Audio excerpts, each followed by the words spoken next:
25 years ago, the Dayton Peace Agreement brought an end to the horrible war in Yugoslavia, former Yugoslavia, and created a new country, Bosnia-Herzegovina, consisting out of two entities, the Republika Srpska of the Serb entity and the Federation of the Bosniaks and the Croats. Still, in this country, ethnic divisions and ethnic criteria play a big role, a too big role, because many issues the country has, like many others, of course, like the environmental issue, the social issue, the employment questions, are far from being solved.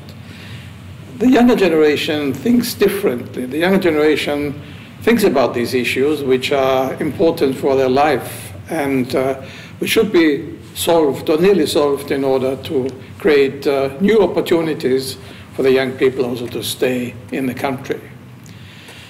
We asked several of these young people to give their opinion. We asked people in Bosnia-Herzegovina, but also in Vienna, coming from the country, what their issues is, what their ideas and opinions for the future is.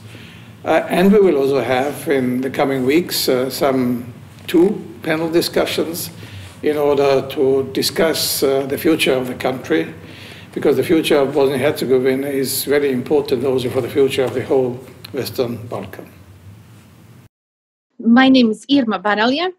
I'm from Mostar, theory of knowledge teacher, high school teacher, and also known in Bosnia as vice president of Naša stranka. In Mostar, in my local community, I'm primarily known as a non-traditional high school teacher, I would say, put it like that. But in Bosnia now, I guess, unfortunately, I'm also famous because of the case I won against Bosnia in before the court in Strasbourg, and in relation to not having local elections in Mostar for 12 years. When I came back from Spain, where I was doing my master studies for a couple of years, back in 2009 and 10, when I came back to Mostar, it was, for me personally and professionally, very interesting, the issue of being the only city in Europe where there were no local elections. And also, it was interesting because I was personally affected, because I was planning to stand on local elections. Of course, it wasn't my first idea that I had back in 2012. I mean, I was trying to do it in so many different ways. First of all, I thought it would be the most important thing is to try through political activism. So I was thinking that maybe leading the new generations of young people to put pressure on local authorities and two big national parties would make a change, and that way and through media we would put enough pressure so we would make them to come to an agreement and celebrate the elections. That didn't happen.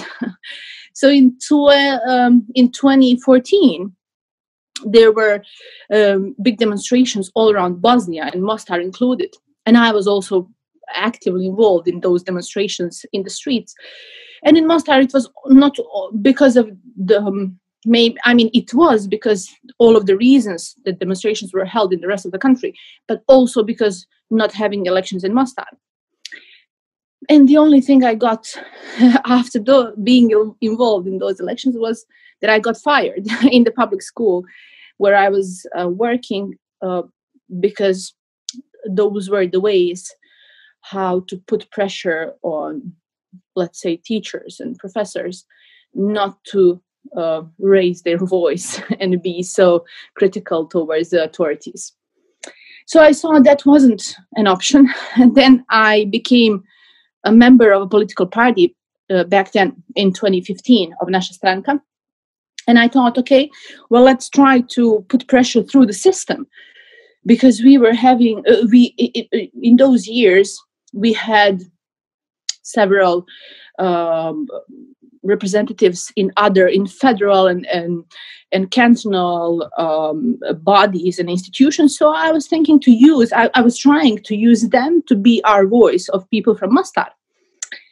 And since also the local budget of the city of Mostar, due to the situation, was actually every year decided on the federal level, we were putting a lot of pressure for a couple of years and also sending inspections to local administration. I mean, we were trying to use the mechanisms that the system was offering.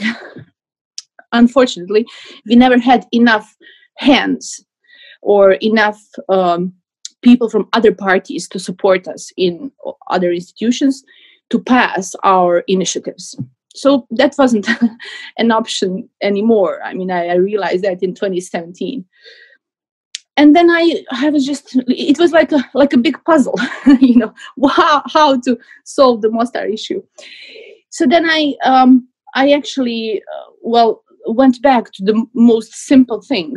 And that's, when somebody is violating your rights, what do? You take them to the courts, right? So that was the logic. And then I spent, I think, 2 years trying to find a lawyer who would accompany me, national political parties in Bosnia. They made us believe that the individual can't do anything. And especially in the case of Mostar, that nobody else but the two big national parties can do anything. And people started believing and saying like, oh, we are helpless. I mean, we can't do anything about it. We can't make a change. And also some lawyers were telling me, but this is crazy. I mean, you can't take it to the court in Strasbourg. You have to find some kind of a solution in Bosnia. And I was like, but I tried everything and nothing worked. So we have to go to the next level. Until I found one lady lawyer from Sarajevo who actually believed that we could, at least that we should try. The key is in being financially independent, unfortunately. Because if I hadn't been financially independent all these years, this wouldn't have happened. The biggest problem here is that young people are either already employed by the state in some of ministries, I don't know, state administration, whatever, and they are afraid. Just as I was afraid also when I got fired. I lost my job in a public school only because I was too loud. That was the explanation. So, I mean, people are afraid because they need to pay the bills at the end of the month somehow. So it's either that they are afraid because they will lose the job, or if they don't have a job, they think, I'll never get a job if I'm too loud. Well, I would love this country to be a country led by young people younger, new generations, who will be open to the world, and not only, I mean, there is a perfect expression in Spanish, and I'm not sure how would I say it in English. In Spanish, they say ensimismados, when you are into yourself, when you are only dealing with your issues and your problems and you don't see anything else.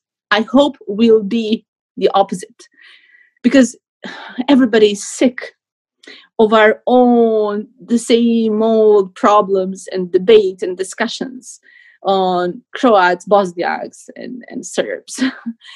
We need to talk about other issues.